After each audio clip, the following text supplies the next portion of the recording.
Hey everyone, Julia Barbaro here, host of the Julia and Gino Podcast. I'm here with the co-founder of Jake and Gino, my husband and co-host, Gino Barbaro. Julia, how are you? I am great. Today's show, we have the founder of MasterTalk, Brenden Kumarasamy. I think I nailed his last name. Jake, if you're listening, I nailed it.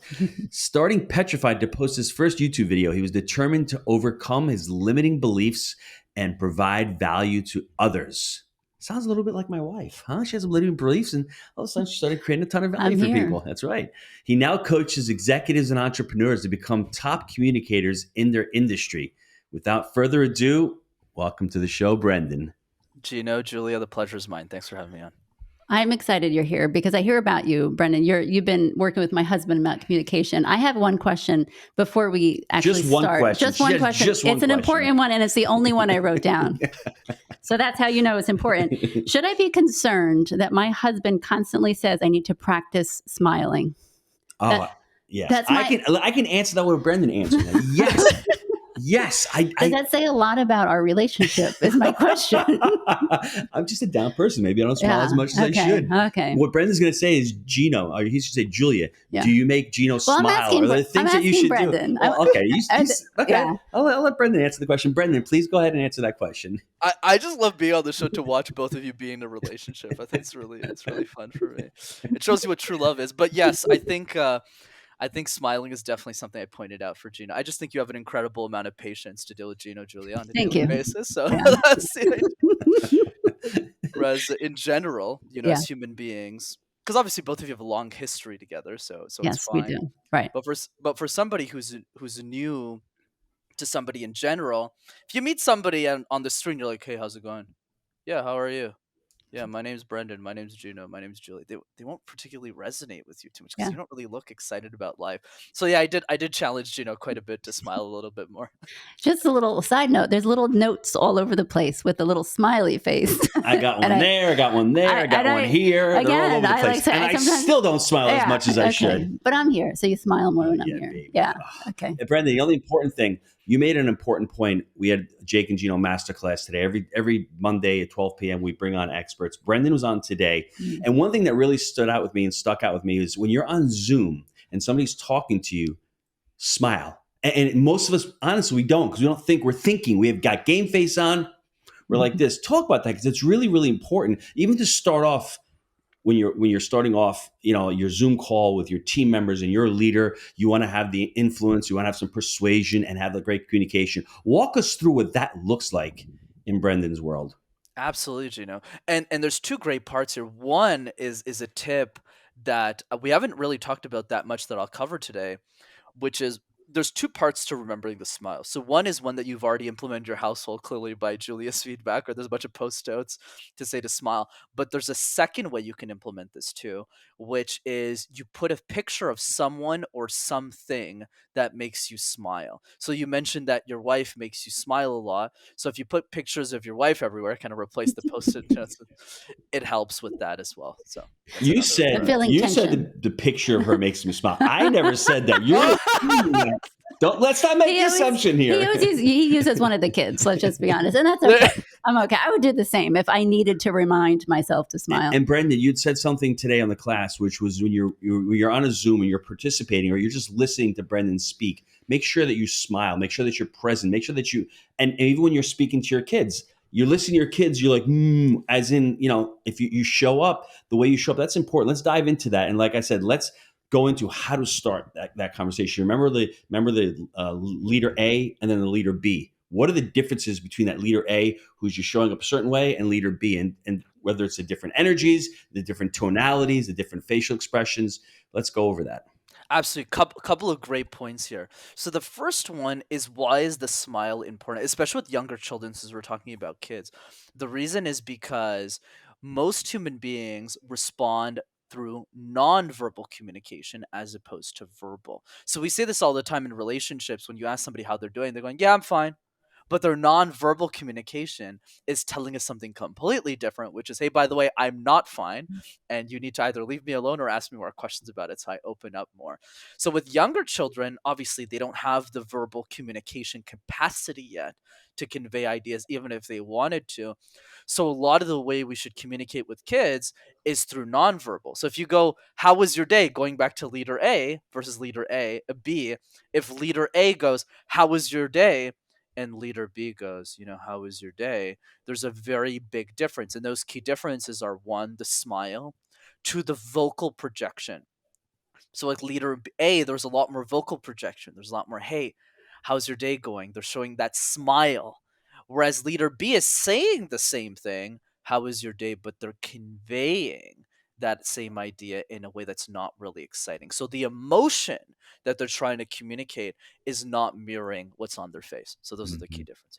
So since my wife only has one question that she was going to ask you, her time is up. I have to carry the rest of the show because she says I don't listen, but I'm a good listener because I could have sworn she said she only had one important question. Your listening is very selective. Yeah. Okay, it's a selective listening. I have loads of questions. Now she has loads, from one to loads. After my first. Go, baby. Get the loads. First. What's the next question? Well, no, I love what you said, and I want to kind of go there because a lot of times, we have a relationship, whether it's a friendship, a spouse, kids, even parents, and we answer the question, how we answer it.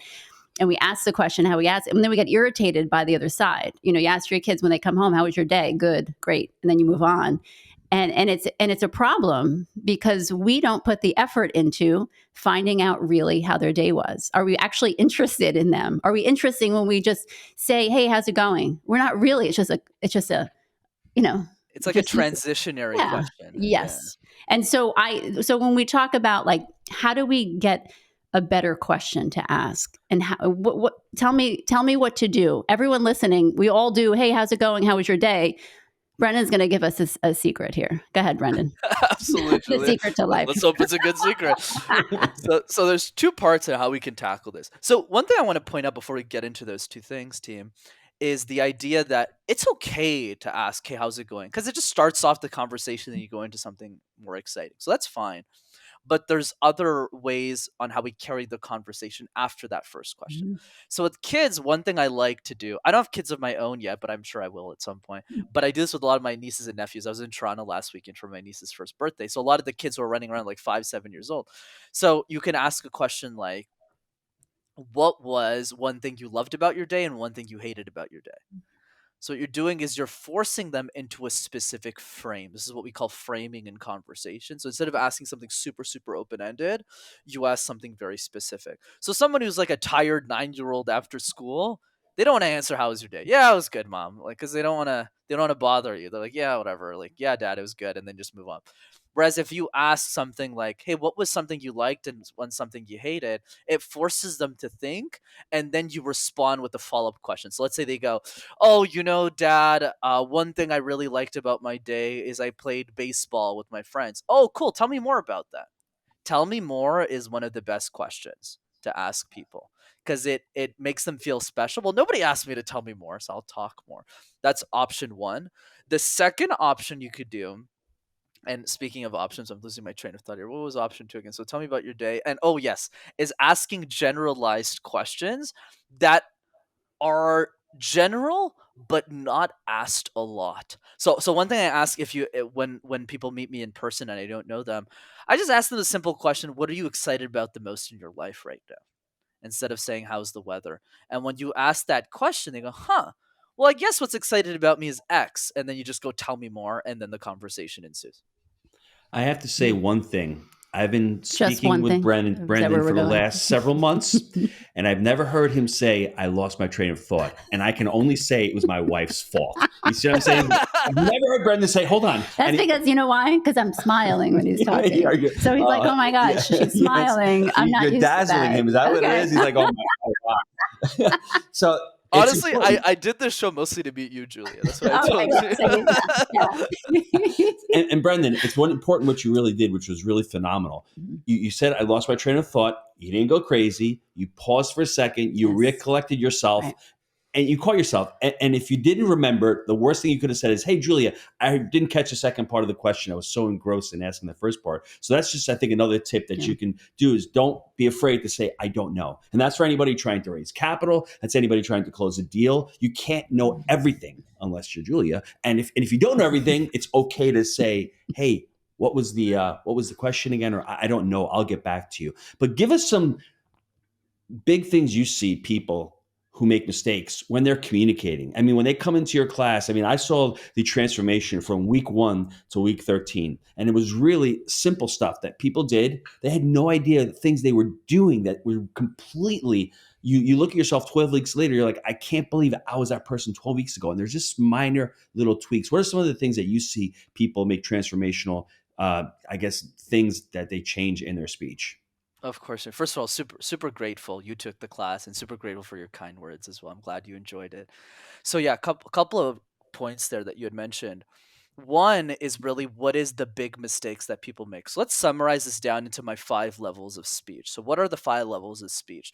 They are the 5 most common communication strategies that will lead to the fastest results for somebody. So those 5 levels are smiling, pausing, I'll repeat it twice, vocal tone variety, pacing, and putting it all together. Smiling, pausing, vocal tone variety, pacing, and putting it all together. So now, where do the mistakes lie? Because we could spend the whole episode talking about mistakes, but these are probably the 5 most common ones. So the first one is smiling. So I think we've beaten that dead horse long enough, right? You got to smile a little bit more when we're speaking. But the trick is you don't have to smile with your teeth. You don't have to go ee with like a big face. Just doing a small smile goes a long way. Number 2 is the pause. So a lot of us, when we're speaking, team, is whenever we're sharing the ideas, we always forget to pause. We always have that friend who goes, hey, you wouldn't believe what happened last night. You're like, what happened? And they just keep rambling on for 20 minutes without saying a pause. And you're just like, when is this story going to end? Like, what was the point of this? So taking the time to breathe and replacing our ahs and ums with pausing is the key to level 2. Level 3 is vocal tones. To keep it simple, a lot of us, when we share ideas, Julia and Gino, we're always speaking in the same tone. Yeah, I had a great day and this happened. And whenever you stay in the same tone, notice how as the audience are starting to tune out for my message already.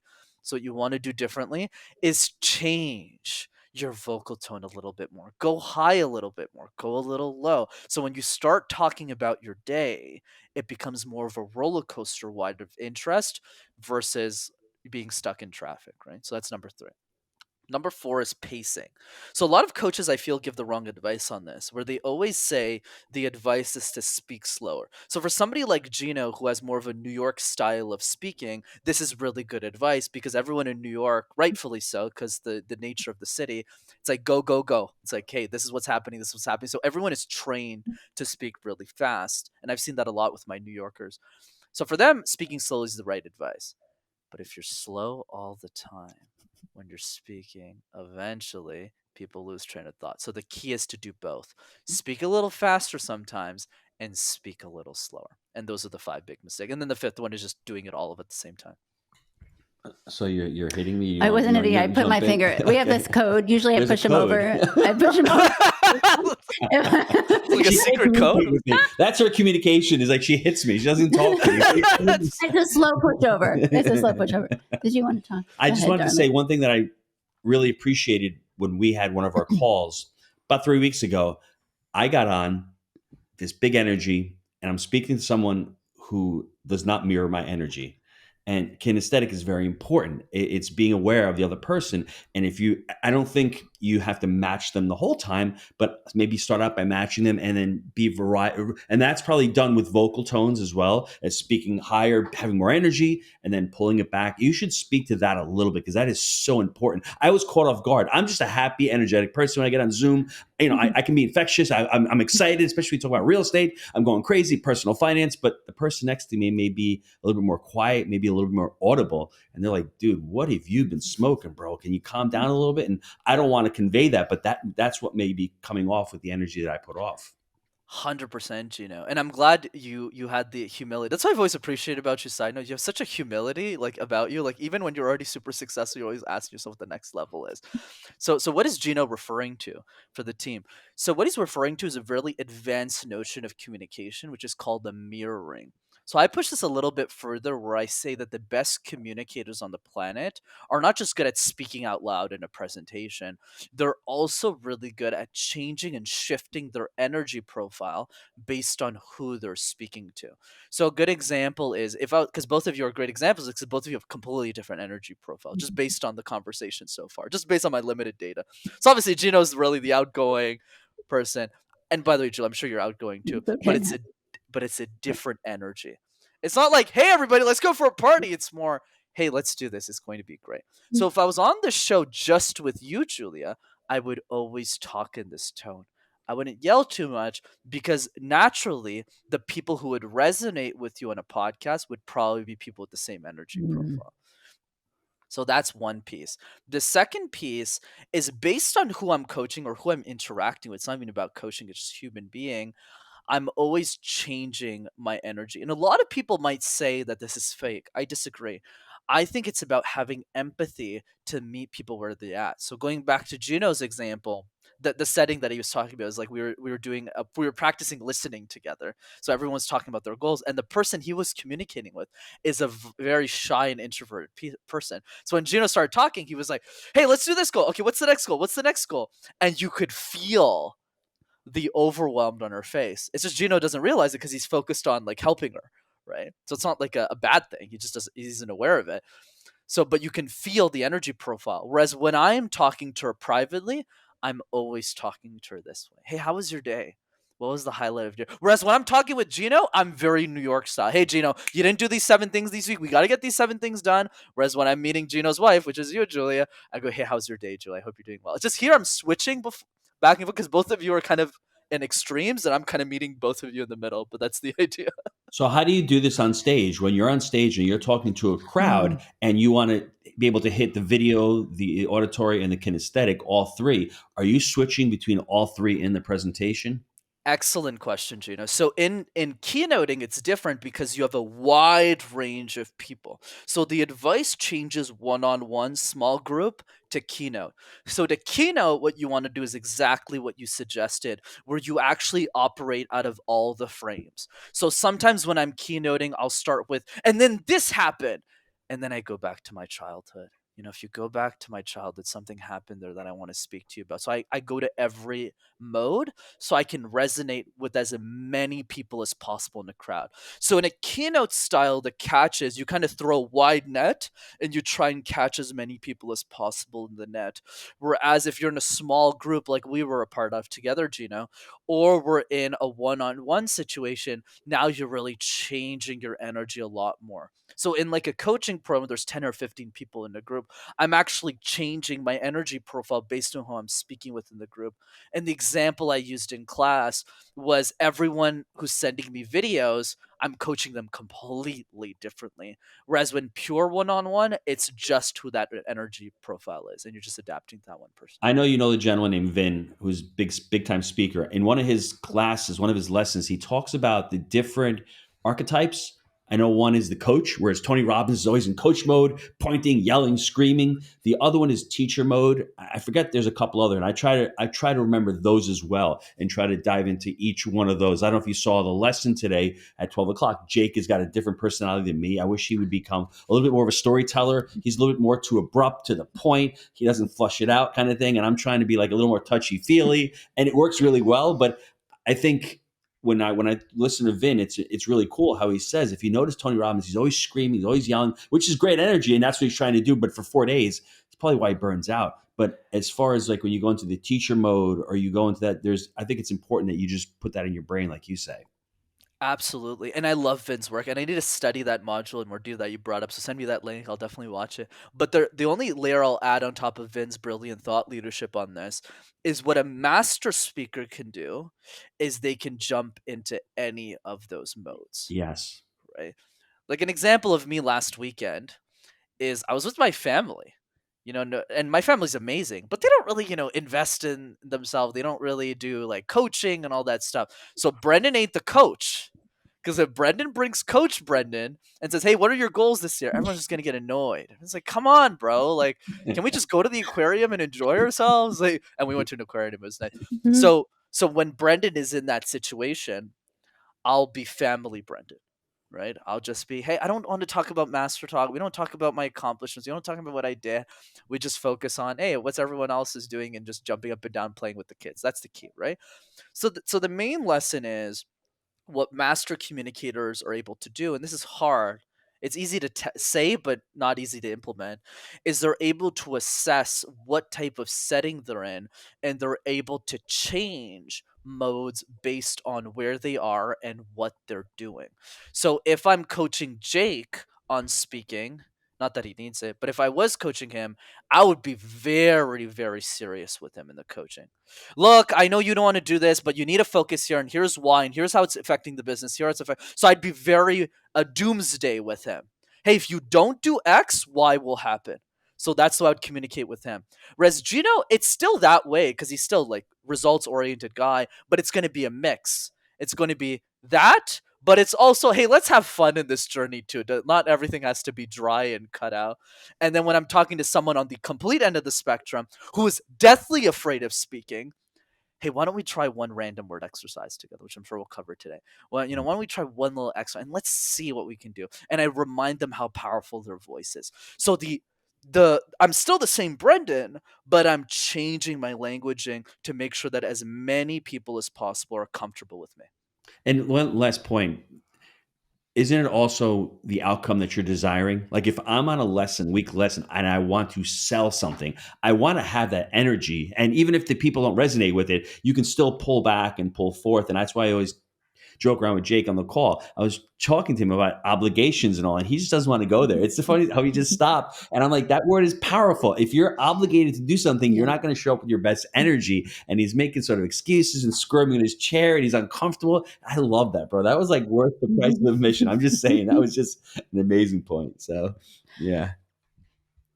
No question. I love that. I just had I was just No, I love this conversation because, well, first of all, I know why you've changed how you talk to people. It's very impressive now now that we talked to Brenden a little bit. But I love that you talk about like the awareness of who you're talking to, because a lot of people don't. And I have to go back to like coach mode because, we have 6 children.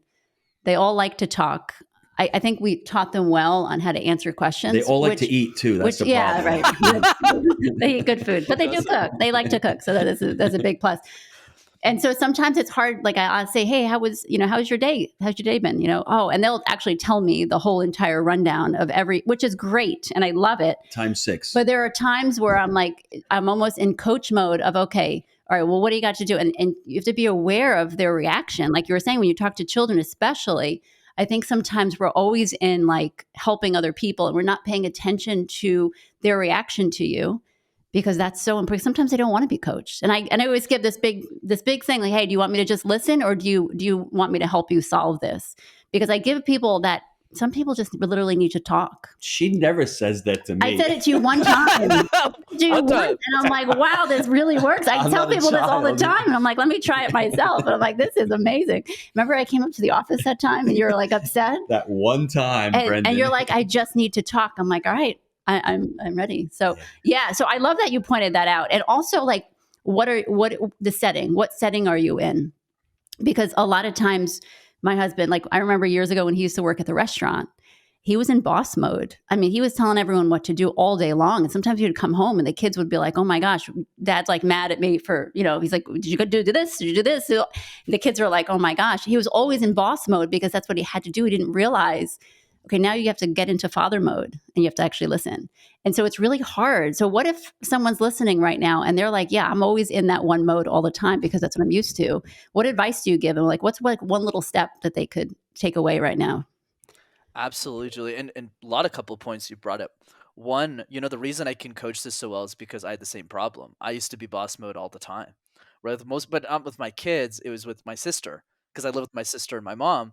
So every time I come home from like a personal development seminar, you come home super high energy. It's like, hey, what are your goals? What do you do? And my sister was just having none of it. She's like, I don't want to listen to this stuff. She doesn't watch my stuff on Instagram. It doesn't matter, right?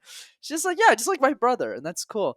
So we have to learn how to meet people where they're at. The second example, just so people are aware of this, is that happened on the podcast right now in a brilliant way, where me and Gino realized we were monopolizing the conversation. Both of us just stopped. Notice how we just stopped.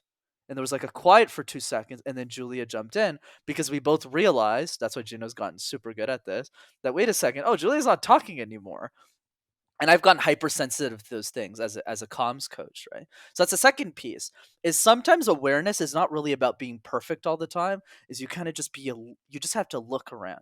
And the third piece, Julia, to your question is, okay, Brenden, a lot of people are in that one mode now. How can you go to second mode? I like what you said. I think your advice is actually the answer to that question you asked, which is, the thing that I do, Brenden, with my kids is I ask them, do you want me to just listen to you or do you want me to solve the problem? And what this now plays into most people listening to us, let's face it, especially the men listening to this, we're always problem solvers. That's how our brain is wired in a lot of ways. So the trick is to learn the opposite. And I don't want to make this stereotypical to gender, but I think in general, this is applied across my career, where the men are always trying to solve problems and women are mostly listening to other people. They have a lot more support groups than men do. Men don't really talk to other men that much. Women are texting each other all the time. So the trick is if you're somebody who is more of a listener, try and solve people's problems a little bit more. And if you're more of a problem solver, like me and Gino are, you want to sit back and just listen to people and only solve problems. I even push this further. It's hard to do with kids because they're your kids and you don't want to do it. But in general, I would say only solve their problems if they ask you to. Hmm. Now, Brenden, I'm monopolizing the conversation, so I'm going to let my wife answer that. No. I gave you a compliment. I said you're doing well, because I'm just joking. Well, I like when you talked about number 2 about was that pausing? Is that or pacing? That was pacing. Number 2, is that correct? Okay, so in the 5 levels, yeah. In the 5 levels, it's funny because my husband and I, a lot of times we talk. And we were talking about, do you remember what this conversation? Or you have no idea what I'm talking about because you weren't listening, but you're in the conversation. And at least we know what Gino needs to work on more. We were talking about it. And sometimes, and this is just like maybe our upbringing, is that you're so quick to get your point across because the other person, like you're assuming the other person is actually not interested in what you have to say and is just ready to talk. Did you ever talk to a person where you can tell they're thinking? And they're actually not paying attention to what you're saying. And what you're saying is not important. And so you just got to quickly get it out so that so just ramble all of it. You know what I'm talking about? Yeah, okay. I do. And so what do you do in a situation like that? And I'm not talking like on stage or coaching in a personal relationship where the other person you could tell are not paying attention. So you just got to quickly give it all. Right. And I think both of you will appreciate the advice, especially you, Julia. The answer is you got to set the example first. You got to set the example first. So the mistake that a lot of people make when listening, and I ain't that great of a listener. I know Gino sees me as this great listener because I'm so good with clients. When it's business, Brendan's going to put his business hat on. He's going to be a really good listener. You think I'm a great listener to my sister, Gino? She hates my guts. Are you kidding me? She hates me. She's like, this guy never listens. My family hits around me this. Just yesterday, they're like, "Bro, you don't listen to us." I was like, "Yeah, I know. I'm so." Because if it's not about business, you should have said, "Well, if you've got something interesting to say, I'll listen." If you don't have any family, that's okay. That's my advice to you. Okay, I'm dumb, but I ain't that dumb. We ain't gonna go that. We ain't gonna go that far. But the key is, at least when I do this right, 80% of the time. I'm definitely never gonna say 100. We're all works in progress. But I think the main idea is you have to set the example. I'll give you a personal story in my family that I did well for once. Me and my mother used to argue all the time. And the main reason, and I'm sure as immigrants people can relate to this, is like your value system from the country you were born with is completely different than the value system that your children grew up in. So like my mother grew up in a civil war in Sri Lanka. So when she immigrated to Canada, which is obviously a first world country and nothing really bad happens besides, getting the wrong Starbucks order. So we come from completely different value systems. So I remember one story when I was 12 years old, my mom would not let me eat food at another person's house. And I got so mad. I was like, what are you talking about? You know these people. Why can't I? And we fought so much on this. And I was so mad at her all the time. And then one day I said, you know what? Which is the advice, do I want this to be the rest of my life? Do I want this do I want this kind of relationship with my mom my whole life? Right? Because I don't want that. When she passes away in 50 years, hopefully, and she's on her deathbed, do I want her to think that her son didn't love her? Do I really want that? And when I said no, I don't want that, I changed my communication. I wasn't as thoughtful as I'm communicating this now, by the way. So I just asked her a simple question. I said, "Hey, Mom, why does this bother you? Why does this bother you?" And then she started talking, and I just listened. And when she started talking, everything made sense. Because when you grew up in a civil war, you learn to close your doors. You learn to lock your doors. You learn only to trust the people in your own ethnicity who are not going to kill anybody around you. So it makes sense that she brings that value system to Canada. So then I listened to her for 30 minutes and I said, "Hey, we don't live there anymore." And guess what? I got to eat at my friend's house and it was fine. But that's the point, is a lot of us make two key mistakes here. Just to summarize that story into insights. The first mistake is we don't take the time to restate and understand the other person's position. So if you're in a conversation with a family member, one thing I like to do, if it's a very serious conversation, I don't do if it's lighthearted, but if it's really serious, I'll say, "Hey, just to make sure I understood your perspective correctly, you meant to say A, B, and C, right?" And then they'll say no, and then they'll start talking about D, E, and F. So I still haven't communicated my perspective. And when you lead with the example first, people will listen to you. And that's why I have zero problems with my family. That's one.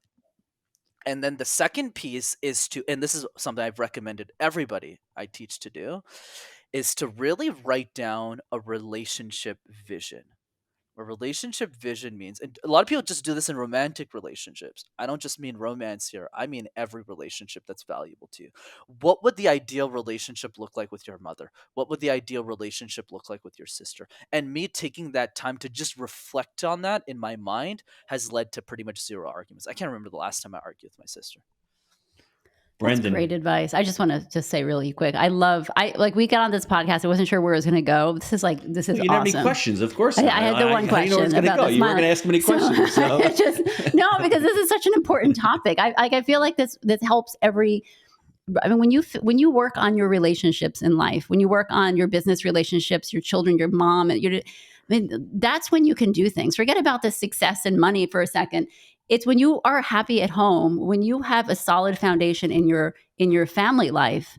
I mean, you're free to Have you been listening money. to Jake and Gino for the last 7 years? No, I stopped listening. And money come from relationships. Yeah. So that's seminal to the conversation. That's my point. I'm making a point. Yes. And to round out what Brenden said, which is really important, Stephen Covey says it best: seek first to understand and then to be understood. So if you don't go out and understand the other side, that's what you should have in your mind all the time. Even if you want to get out what you want to say, at least understand them from where they're coming from and let them talk and then gather the information and the data. And I love what you said.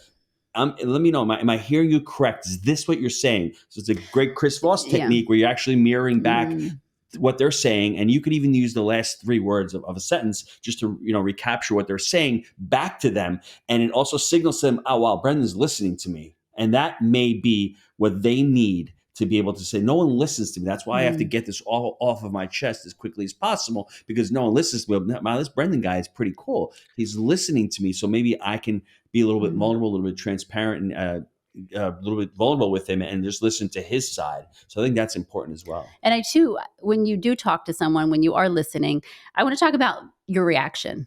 Because, I could tell you as parents, siblings, especially when someone's talking to you, when someone's telling you something, when they're opening up to you and your reaction is like not interested, or like my husband's Italian, sometimes, his mannerisms come out a little different. They're a little, a lot of times people are afraid to actually tell you the truth or tell you because of your reaction. And they've learned this their whole relationship with you. So if it's a sibling, they know how their sister is going to react. And so they maybe don't tell you the whole story. And so how do you gain that trust if you start reacting a little bit different? Go ahead, Brenden. Yeah, you're asking the right questions, Julia. So couple of thoughts on this. Number one, it goes back to the whole, the arguments. One thing that's really helped me a lot in listening, especially when it's important. So if it's lighthearted, I'll always interrupt people, interrupt each other. That's fine. But if it gets a little bit more serious, my thought process is always, my priority is not to share my opinion. My priority is to make sure I understand the other person's opinion. And if that becomes the priority truly, people will respect you far more. Like when I'm coaching a client, it doesn't matter what I think yet.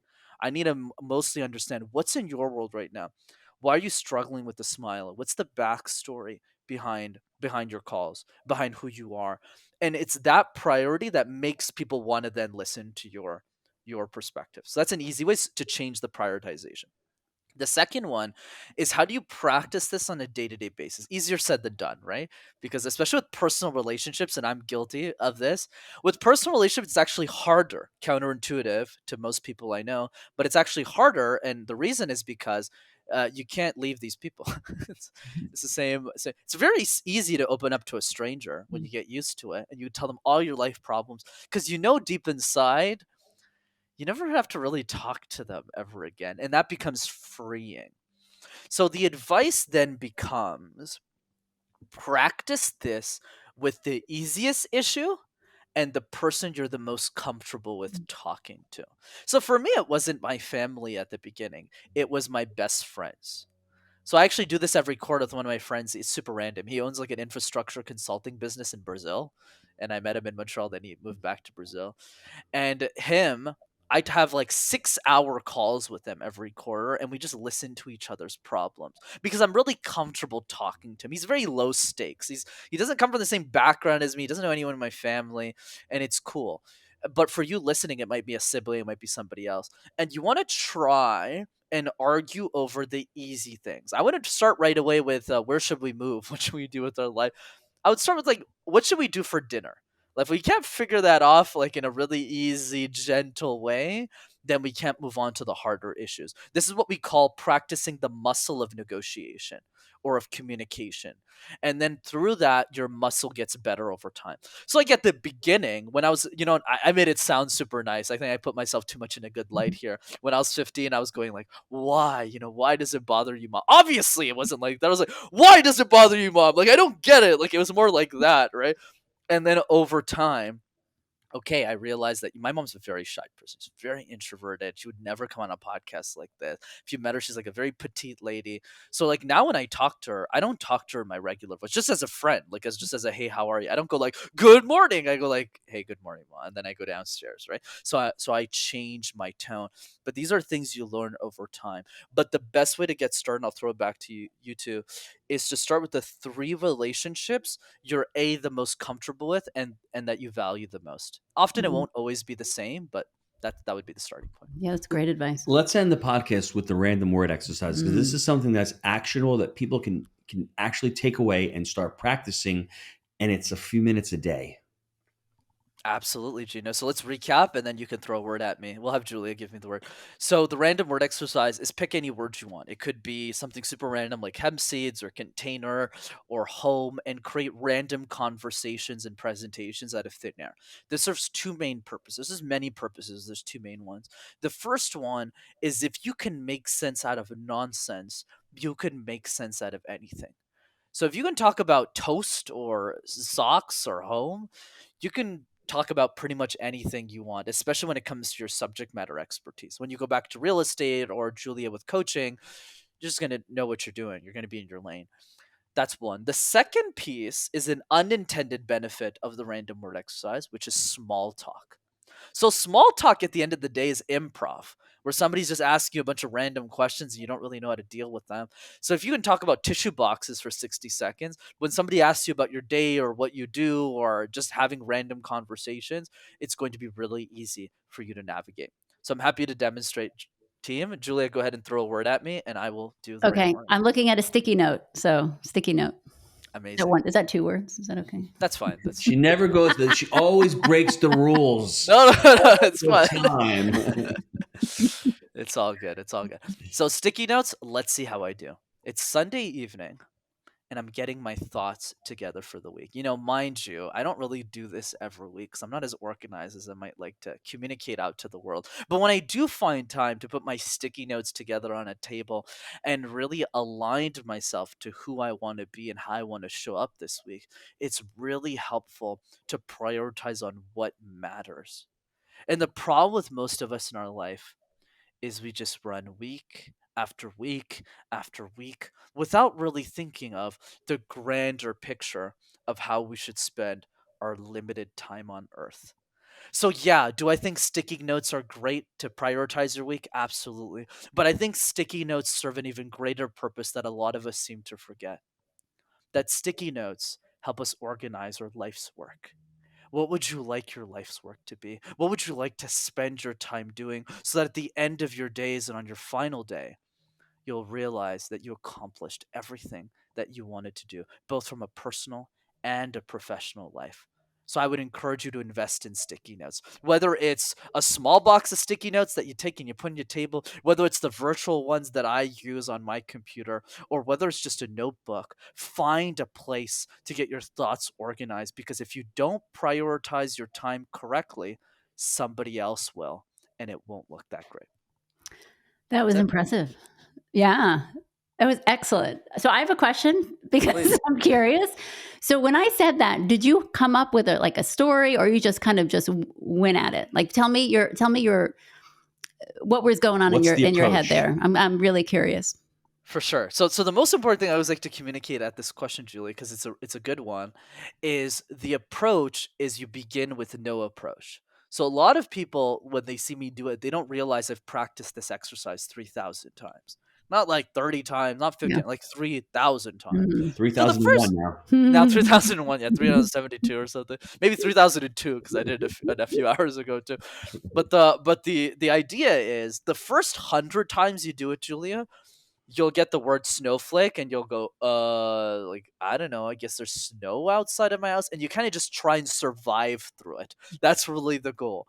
But then after you do it a few times, what starts to happen psychologically is you stop worrying about what you say anymore. So you kind of just go, well, I mean, now that I've done it 25 times, cool, snowflake is something. And then you just start doing it. Because this is the fun part, is that if I gave you snowflake, if I gave you sticky note and you sticky note and myself sticky note, we would come up with 3 different stories completely. So the key is not really to follow a specific approach. It's more to do this enough until you find your style and you take enjoyment out of doing the work. Because the thing that the random word exercise is trying to solve for, because we're always looking for an approach, we're always looking for a structure, which is why I teach this exercise, because life has no approach. Life has no structure. You could wake up one morning and say, hey, Gino, one of your biggest investors is on the call. I just need you to jump on this call right now because Jake is sick and I know he didn't brief you on the deck, but could you just jump in and do this? Oh, okay, well, that's life. Right? Or something's happening in your romantic life. Hey, why did you forget about the date today? You're like, shit, I wasn't forgetting. So you have to figure out how to communicate out of that situation. You can't go, hey babe, because she's really mad. It's like, or he's really mad at you. Can you give me like 5 minutes to kind of write my thoughts out to you? No, you have to react because they're calling you, they're mad. That's life. And that's what the random word teaches us. And when we do this enough and we start to feel progress because it's quick, we have a lot less anxiety, we bring that a little bit more in our real life. I like that. I like that exercise. That's great. Brenden, how can the listeners get a hold of you? Because I know you're coaching entrepreneurs, you're coaching people in the corporate space, you're coaching real estate experts. How can they get a hold of you? For sure, Jay. First of all, this is such a pleasure. Thanks for having me on the show. Super fun to be here with you too. And the way to keep in touch is really simple. So just go to my Instagram, which is Master Your Talk. So your is spelled YOUR, Master Your Talk. And just send me a DM if you listen to the show and let me know what you thought of it. And I'll respond with the voice note. Brenden, I'm a little upset. You should have said, hey, bro, this show is great. What's his low energy? I know, but it's because you're here. This is a great show. I love being here, Julia. Thank and you. Gino. Thank you. I love this. I love this show. I just want, Brenden, thank you for being, like, seriously, this is one of my favorite topics. And I just thank you for bringing this to our listeners and especially to me and Gino, because as I said earlier, this is really our therapy session. Sometimes I think a lot of times we don't talk about certain things at home, but we talk about them here live in front of other people. And I told you when you first approached me and you're like, well, family, how's this going to work on the Julia and Gino show? I said, babe, trust me. This is the wait for having to have Brenden on. Yes. I actually said I wanted to meet him. And so I'm like, bring him on. Brenden, I'm going to recap. I'm going to recap your story because I know you grew up in Montreal, a young boy, petrified, being in school, not able to speak French Bonjour. He's not really sure. So he's starting off his life being scared as a public speaker. Now, he is a self-proclaimed geek. He went to college. I know he became an accountant. Accountant of all things. I know, it's crazy, right? And public speaking. That's a total dichotomy. But at the age of 19, he starts his YouTube channel. And, if you guys want to laugh, go watch his first couple of videos because they were hilarious. They were excellent. He hit the record button, but he didn't stop the record button. And 7 years later, he's now coaching entrepreneurs, thought leaders. He's on the Julia and Gino show. He has made it, folks. And it's all about being able to communicate your thoughts, being a more persuasive person, having influence. And with all that comes leadership. I want to thank you for being on the show today, Brenden. Hey, thanks for having me too. It's such a pleasure. Yeah, this has been great. Everyone, share our podcast, like, subscribe, all that fun stuff. Send me an email, juliabarbaro@gmail.com, and we will see you next time. Thanks, Brenden.